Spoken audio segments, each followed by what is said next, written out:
Assalamualaikum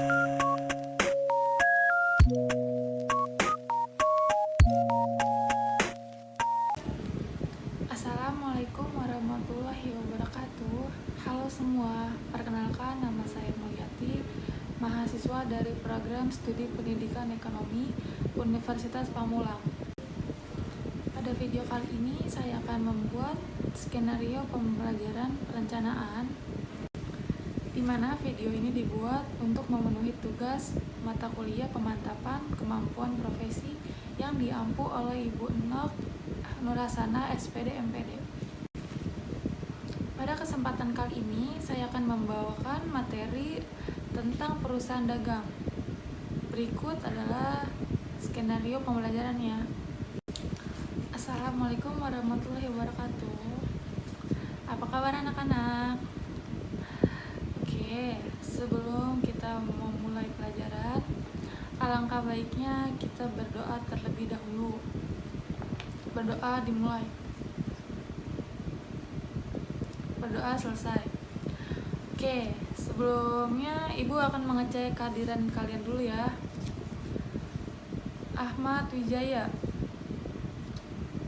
Arif Witanto, Indah Wulandari. Semuanya hadir semua ya anak-anak. Tidak ada yang tidak masuk untuk hari ini ya. Nah, agar kalian juga makin semangat untuk belajarnya, Ibu akan memberikan ice breaking dulu sebelum kita memasuki pelajaran. Gamesnya Ibu namakan Saya Bilang. Jadi kalian harus mendengarkan instruksi saya ya. Nanti jika saya bilang pegang mata, kalian harus pegang mata kalian. Walaupun nanti tangan saya akan mengejauhkan untuk memegang bagian tubuh lainnya. Mengerti ya anak-anak? Mengerti ya? Kita mulai sekarang juga. Ayo, konsentrasi. Pegang kepala. Bagus. Pegang hidung. Pegang mulut. Pegang mata. Ayo, anak-anak harus konsentrasi semua. Pegang mata kalian. Ayo, Indah. Pegang matanya Indah. Ayo, jangan terkecoh oleh tangan saya ya. Baik, sekali lagi saya bilang pegang pipi. Ya, kalian sudah cukup konsentrasi pada saya kali ini. Dan sekalian juga saya lihat sudah pada semangat ya. Tepuk tangan untuk kita semua. Baik, selanjutnya kita akan memulai pelajaran kali ini. Disiapkan buku kalian. Ya, sebelum memasuki pelajaran kita, Ibu akan bertanya nih kepada kalian. Siapa yang masih mengingat pelajaran kita sebelumnya? Kita sebelumnya belajar apa sih? Ayo, siapa yang masih ingat? Iya, Indah? Iya, betul sekali. Kita sebelumnya belajar tentang jurnal umum dan jurnal khusus. Tepuk tangan buat Indah. Baik, Ibu juga akan menjelaskan tujuan pembelajaran kali ini, yaitu Ibu harapkan siswa dapat mendefinisikan pengertian perusahaan dagang, dan siswa juga dapat menyebutkan fungsi-fungsi perusahaan dagang. Dan melalui diskusi nanti saya harapkan siswa dapat mengklasifikasikan akun khusus pada perusahaan dagang. Itu ya anak-anak. Nah, pada pelajaran kali ini kan kita belajar tentang perusahaan dagang. Ibu mau tanya, apa yang dimaksud dengan perusahaan dagang? Apakah perbedaannya dengan perusahaan jasa? Ada yang bisa jawab? Baik, Ibu akan menjelaskan ya.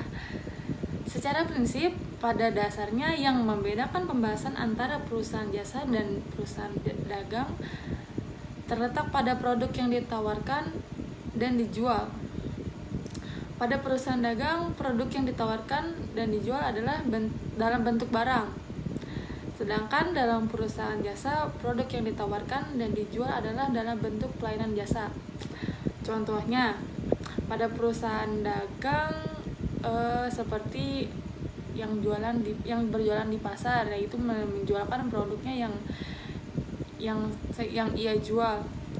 Contohnya menjual alat-alat kecantikan atau alat-alat kesehatan. Jadi yang dijual tuh produknya. Sedangkan perusahaan dagang yaitu pelayanan jasanya, seperti bekerja di rumah sakit, di rumah duka, dan lain-lain. Jadi jasa kita yang dipakai untuk membantu orang lain yang sedang sakit, membantu orang lain yang membutuhkan jasa-jasa kita. Begitu ya anak-anak, semoga bisa dapat dimengerti. Ada pertanyaan? Nah, mungkin sudah cukup pertemuan kita kali ini. Ibu akan menjelaskan sedikit tentang materi yang Ibu ajarkan hari ini ya. Salah satu karakteristik perusahaan dagang yang tidak dimiliki oleh perusahaan jasa yaitu berkaitan dengan kegiatan pembelian atau penjualan barang dagangan. Dengan demikian, semua akun yang terdapat dalam perusahaan jasa akan terpakai dalam perusahaan dagang. Ditambah dengan akun baru yang berhubungan dengan pembelian dan penjualan barang dagangan. Begitu ya anak-anak. Nah, pada pertemuan selanjutnya kita akan membahas tentang buku besar dan buku pembantu. Saya harapkan kalian semua dapat belajar sedikit tentang materi yang nanti saya akan bawakan pada pertemuan selanjutnya. Oke, sebelum kita menutup pelajaran kali ini, kita berdoa terlebih dahulu ya anak-anak. Berdoa dimulai. Berdoa selesai. Baik, tibanya kita di penghujung pembelajaran kali ini. Saya minta maaf bila ada kekurangan atau salah-salah yang saya sampaikan. Saya akhiri, wabillahi taufiq wal hidayah. Wassalamualaikum warahmatullahi wabarakatuh.